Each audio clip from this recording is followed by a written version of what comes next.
Okay, this is 45B. Let's talk about how much money cults make. So we've looked about sort of getting a rough guesstimate of, an average person on an average wage. Some are richer, some are poorer. So we've talked about the income side of things.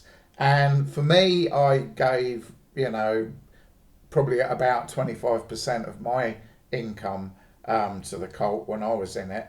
But it's also all these other expenses that, that cost you money. And let's talk about it. So, right, average member, blah, blah, blah. We're talking about they target celebrities because celebrities are popular. I remember in the London ICOC, they got this football player in and they quickly got him married off. So he was more trapped in the cult. And he was used, pimped, basically, to lure other people in, They're so fucking devious, aren't they? It's like when you actually read the gospel and you read about what Jesus was about, or John the Baptist, or the apostles, or the early church, what it's become with cults and prosperity gospel and all that slimy, scammy stuff. It's like, hang on a minute, what book are you reading? What book are you reading? Now, I was raised a Catholic, and priests weren't in it for the money. It's like, God, I mean, what is it all about? It's bonkers, isn't it? But anyway, let's talk. We've talked about the income. Let's talk about the outcome and the actual amount of work cult leaders do.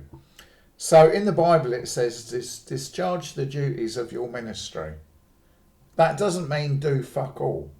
But for a lot of cult leaders, they seem to interpret that way.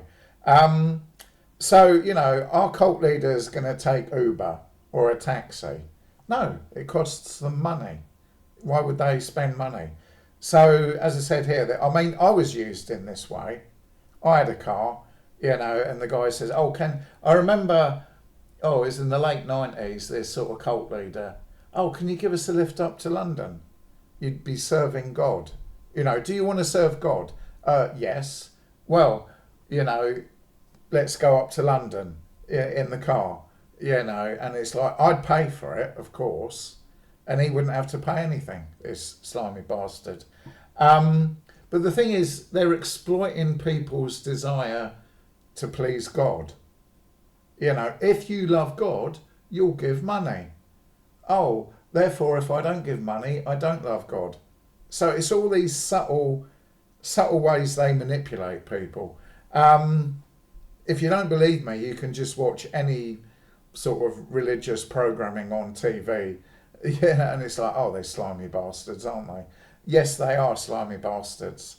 Old Testament or New Testament, it doesn't matter. They'll pluck scriptures out as principles. Abraham gave a tenth, therefore you should give a tenth. As justification when people say, the New Testament doesn't mention tithing. It doesn't.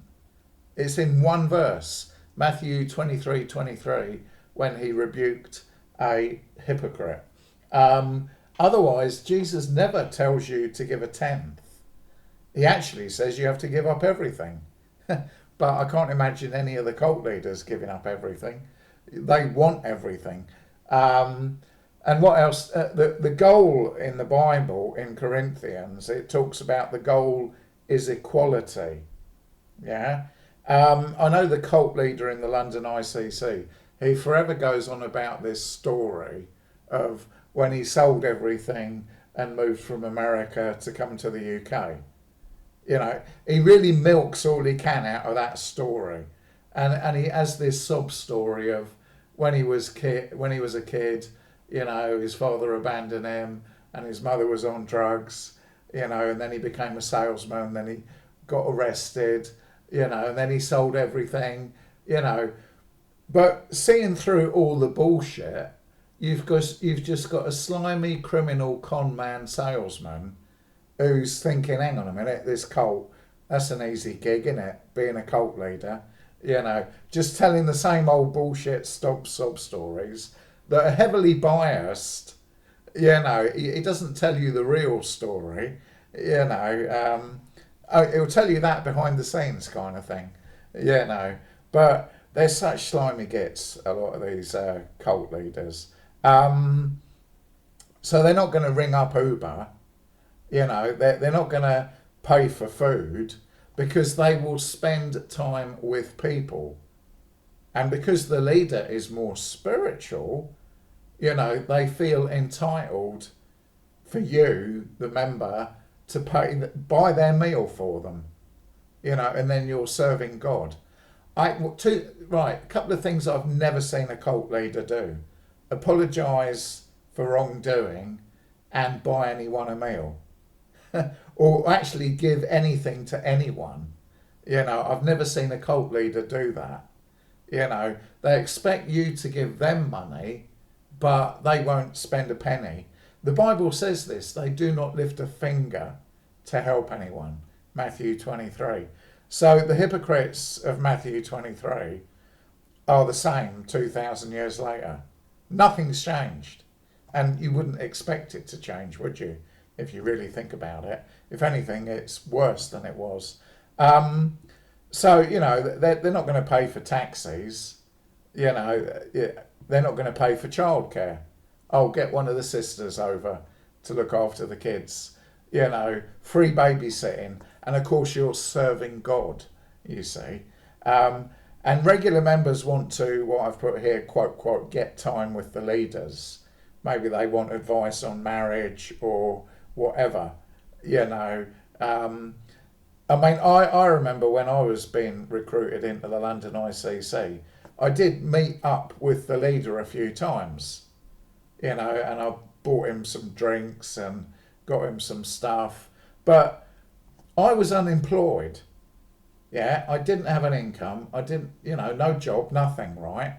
And, when you're around somebody who's like rich, it's like, oh, do you want anything? Like you're trying to be somebody's friend. And, he was always asking for money. And he was all, oh, the church is poor. I want to do so many things, but we need money. I want to do this, I want to do that. It was always money, money, money. I mean, really like a sort of Donald Trump, that sort of level of corruption, and that's how they get rich. They don't work for their money. Cult leaders, in a larger cult or dodgy church, you might have several ministers. So they might only have to preach once every few weeks. And yet they're usually on way above average wage. Way above average wage. They will only get time with people who are going to give them money. It's almost like paid counselling. You pay to see a counsellor or a psychologist or psychiatrist or whatever kind of thing. Because they're offering a service. But this is on top of tithing. That's why typically, you could say in more cults that are focused on greed. The Mormons, they seem to have enough money. 300 billion, they're sort of like, well, we got so much money, we don't, and they got their systems and their investment and their property and their business. The Mormon is a large established cult, as is Jehovah's Witnesses, prosperity gospel. They work their scams. They know their techniques how to con money out of people. But these rich people, these cult leaders, they're extremely tight-fisted. There was one story where the leaders were just living rent-free. One of the rich people, they had several properties, and they literally gave the cult leaders free rent, free place to live in, and yet the cult leaders were saying they were actually paying rent on the forms in the books. So, it's like that's the level of corruption, and it's like they'd also charge for taxis, right, where somebody had given them a free lift, to balance the books out. These days it's a lot harder to do that, but a lot of them are into crypto. A lot of them are into crypto, and they are literally criminals. They are criminals, and what would you expect from people who teach this brainwashing doctrine? Would you expect a preacher to be a righteous man outside of the pulpit where all he goes is on about money? No. Sexual scandals, corruption, fraud. Oh, it's rampant in cults. Yeah. And they know how to get away with it. This is the thing. And they dare to call themselves Christians. They are dragging the name of Jesus through the mud, these slimy bastards. If he exists, and if he comes back, he's going to fucking beat the shit out of these bastards. He really is. The sort of manipulation, right?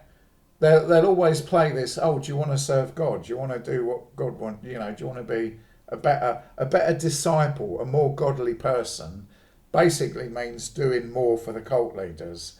One of the things I found most ironic about London ICC cult is their intro video. They say they serve the church. It's the fucking other way around. The church serves them. I don't know what sick and twisted mindset they have where they think they're serving anyone with their bullshit pop psychology that they probably got out of a book or watched on a YouTube video. So the type of person a cult leader is, they'll watch Oprah Whitney or whatever, or Dr. Phil, right? They'll copy it, and then they'll present themselves as experts in marriage, experts in relationships, or whatever.